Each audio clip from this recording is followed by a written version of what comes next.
you did something that a lot of people wanted to do, which is go to the NFL draft, and not just because it's the draft. Like the NFL draft is coming up, I think, in Detroit at some point. I'm not sure. Like, I'm super excited. I'm from Detroit. It'd be great to go home, see my family, but I'm not super excited to go back home.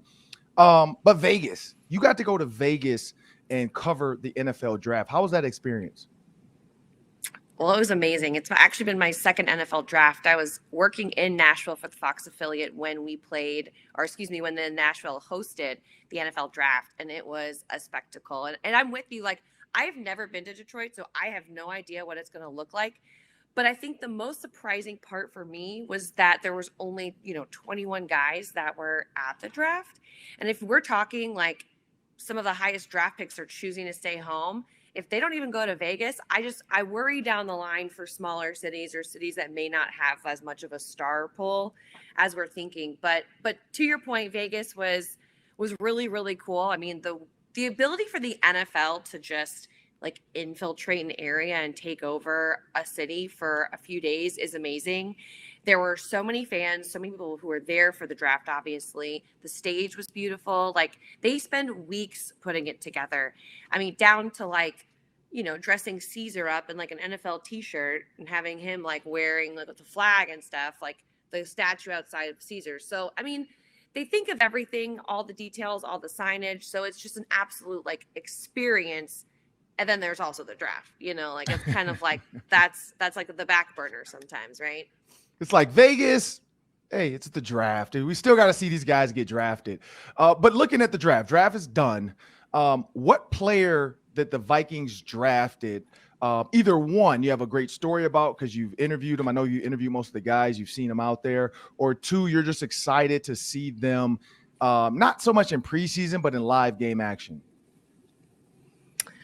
I'm excited about the corners, honestly. Like I was very lucky to talk to a lot of these guys and seen so many of them. And I'll say this about all of them collectively.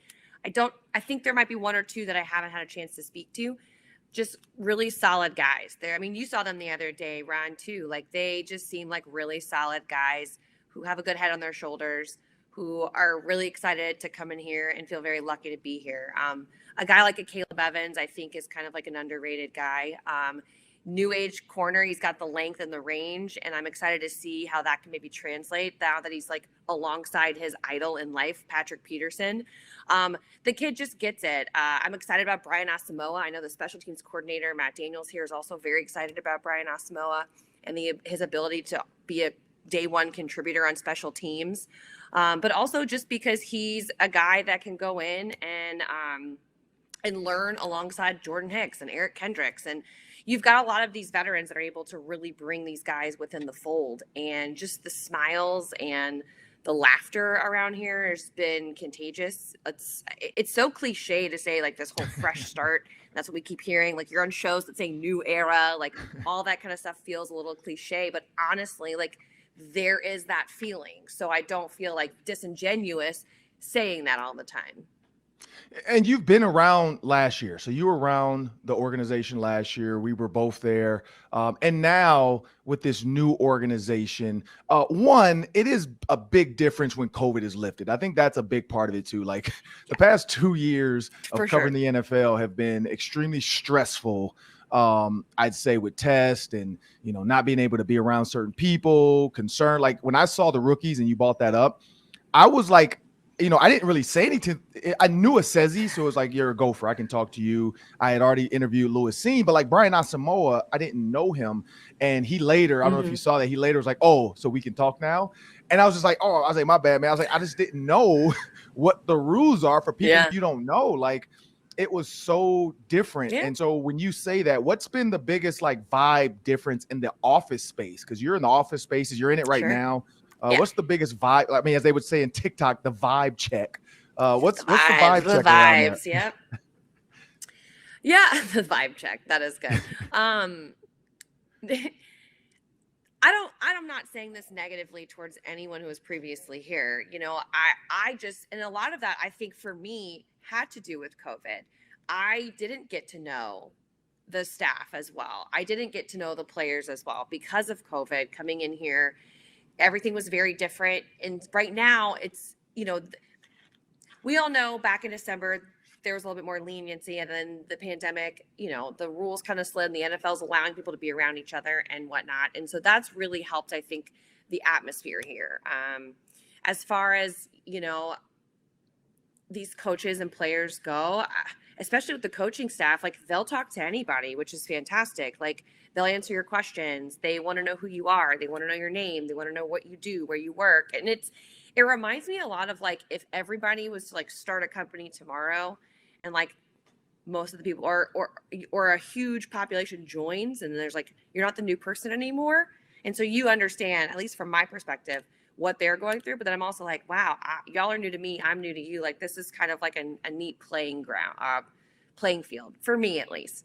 No knock against anyone that we worked with previously. Cause like I said, I just don't have enough experience to really talk firsthand on the relationships with that because I was during COVID and we didn't have a lot of time to form them. Obviously it was here from like June to December. So, or January, whatever it was. Sorry. But yeah, so it really is a different vibe around here. I love it. Like I'm hoping that yields results. Like I do realize we're still kind of in that honeymoon period where everything's good on paper. The players are having fun at practice, they're learning, but like executing obviously it's going to obviously come down to that. Yeah, and this is what I'll say. I mean, I was around there, so I've had interactions with Mike Zimmer that were completely like funny. Yeah. Like he would say stuff to me. He would bring up something I might have said on K-Fan that I didn't think he was listening, and he was like, "Oh, I heard that." And Oh, no, I like I do that. not like. I don't like because I think I brought up like the coaches don't care when the fans do the wave at weird parts, and he was like, "I do care. It is dumb," And so, and Mary, Well, his that's something I'll agree assistant. with Zim on. Right. And Mary, his assistant, kind of looked at me and she's like, that's how Zim, that's how Zim cares. Like he just doesn't know how to express it, but cause I was kind of confused, like, wait, what? Like That's the funny. wave? Like, what are you talking about? But that was Zim. And same with Spillman. Spillman and I, he would come on Fox 9 and interview, do interviews. He would talk to us. Outside of that, he would make jokes about the things I did in my life with Adidas and the Gophers and Ronnie, his son, and then his other son, JD, being in the Big Ten. So, I think for some, you get one vibe and then others get a different vibe. And so that's everybody is going to be different.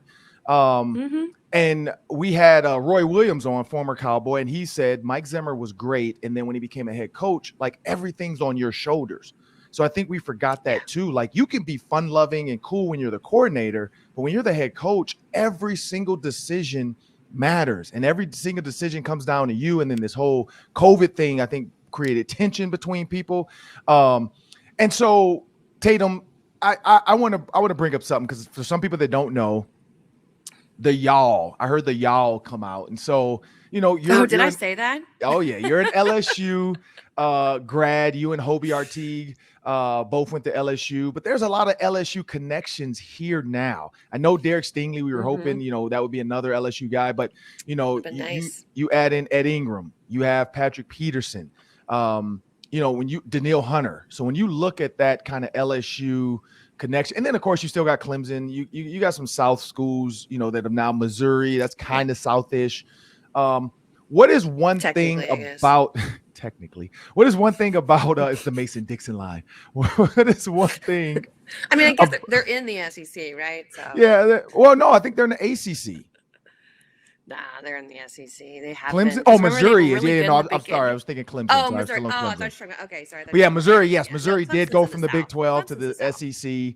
I think they should go to the Big 10, but that's a whole nother conversation. But when you look at this South kind of connection, and you being from LSU, and then you seeing a guy like Patrick Peterson, you see a guy like Lewis Cine come from Georgia, another SEC guy. What do you remember? What do you think it is about SEC football? That these guys can kind of rally around each other and create that, because Lewis Cine said, "I've won everywhere I went." That was one of the statements he made on our podcast. And so, in LSU's been successful. What can that mindset do when you get a bunch of new guys, you got old guys, and you got new coaches who are willing to create a culture? Can you see that culture growing within the building? For sure. I mean, guys that win know how to win, right? You build that mindset. It's already there. And I'm a homer when it comes to SEC football. It's what I grew up on. But the way that I think about football and the way that I've loved football is because that is the sport to Southerners, or, especially for me being in South Louisiana, that was our hockey for Minnesotans, right? Like the state sport. I mean, I'm not saying that officially, like Louisiana people don't come at me, but like they'll probably agree with me. Like football is where that lies. The state of football. But You know what? And it's in not, all you might seriousness, want to Louisiana, coin that phrase, because I don't think anybody calls themselves the state of football yet. I know state of hockey is here. no, But yeah, you might have to own that one. you're right. Look, all I'm saying is per capita, Louisiana is the most NFL players in the country per capita. So they know how to send guys into the NFL. And I even have talked to a lot of the coaches here who have recruited or been strange connections, because obviously DB's coach Durante Jones here was the defensive coordinator at LSU last year. He's back. There's a few guys that have coached. I think it was Durante. He's like coached down in like Houma before, Houma, Louisiana. So like he knows the ties. It's just like the way of life down there. But to your point about being in the SEC, I feel like a lot of these guys, they see that type of talent all the time. And when you're playing for a guy like Kirby Smart, Nick Saban, you're already in that type of NFL system, right? Like they don't treat their programs any differently. And so you already kind of know what the expectations are, know what to expect, and it translates a little bit easier here. And that's just my experience with SEC football, because I grew up around it. It's always, especially in recent seasons, has just been like a dominant force. Much thanks to the Nick Sabans, sometimes LSU's, sometimes Georgia's of the world, Yeah. And so I'm not going to make you pick like a season record or anything like that. We'll wait till later during training camp, maybe preseason. We'll get you back on. Yeah, can't really make predictions, Ron. You know that. Yeah, do some. But let's talk. Let's stay in the South. New Orleans. Okay. That's your area. They are getting better and better every day. Like they've added Tyrann Mathieu now. Their draft was great. They got Jarvis Landry, like another LSU guy. Well, two LSU guys right there. So they're if they want to get the fan base hyped, they did with those guys. And they're getting better and better. And then now Drew Brees, because of that roster, Drew Brees made the statement that he might come back. And I don't think anybody in New Orleans would say no to that one, because when you see the success Tom Brady had. When you look at New Orleans, going to London, playing the Vikings, and I think you get to travel, right? You going to London? I'm not sure yet. I am fingers crossed for that game for obvious reasons, because it's the team from my hometown, but also because it's like right on my birthday. Wouldn't that be fun? So you might want to drop a note to Brian Harper, just remind him like, hey, Brian, just so you know, I am. My birthday is around the London game. If anybody's missing a plane ticket, I'll take it. Exactly. But if you get to go to London, like, so let's upset, like, when is your birthday first? When's your birthday? September 29th, which is right September before that 29th. game. So let's speak it into existence. What do you want to do in London? It, right? If you go to London, what are you looking forward to about the London game, and if you're there? Yeah, well, first of all, I think it's great for the Vikings to not play in the Superdome, right? Like it's never really gone well there, and I always make this analogy in recent years too. The Vikings like have the Saints number in the postseason, but the Saints have been able to beat the Vikings during the regular season. And if you ask me, that's the way I'd want it, right? Like you don't want it to be the other way around. It's two teams that since moving here, I've really realized this, that just don't like each other, and that is totally okay. So I think putting it in a neutral site kind of makes things a little bit interesting, because no one has a real home field advantage. People are going to watch this matchup because of the bad blood. So I really do think this is one of the most exciting games outside of, some of those divisional matchups or the holiday games. And that's actually taking like the London perspective out of it and just thinking about it being like a neutral site game. But if I'm thinking from like, me, I'm news background. I used to work in local TV and be a sports anchor like Hopi. And when I think of going to London, I think of just learning and getting to know the fan base that's there, right? Because like you've got all these fans in Minnesota and the surrounding areas that are Vikings fans all across the country, and we kind of understand the culture there. But like those guys wake up at or stay up till 4 a.m. watching games because of the time difference. Like, it's really, really cool to be able to put faces to names in the UK and in that area that are Vikings fans, because they have a huge contingency. They call themselves the Late Night Vikes.